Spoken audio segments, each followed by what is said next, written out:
Is your fantasy team riddled with injuries? Are all of your draft picks not living up to their potential? Do you just plain suck at fantasy football?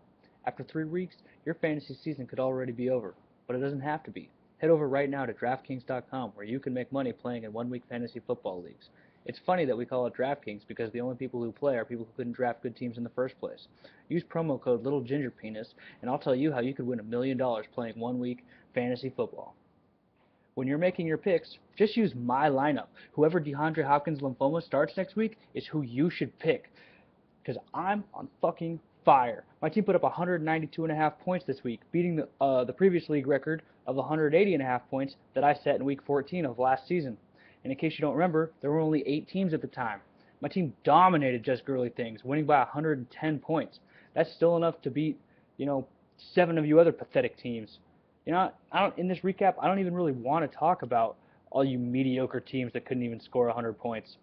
But I will say a few things. Joey almost pulled another Monday night comeback, but Randall Cobb's 3 touchdowns weren't quite enough. Maybe, he could do a little more for you next time, Joey. Eric wins the skin of your teeth trophy because of your pathetic outing. Mike and the 2 Kyles were in a pathetically fierce battle for the lowest score of the week.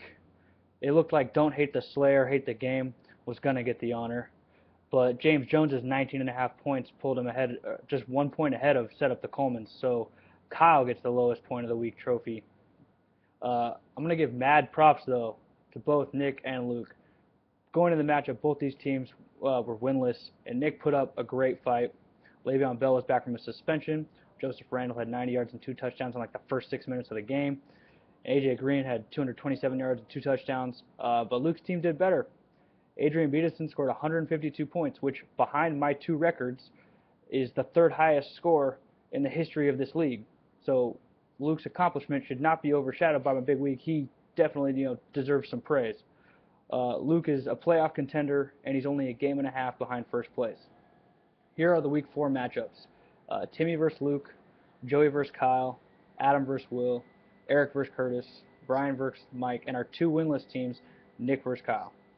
It's still early in the season, so anyone can make playoffs, but an 0-3 start doesn't make it easy. And based on my simulations, they only have about 17% chance of making playoffs.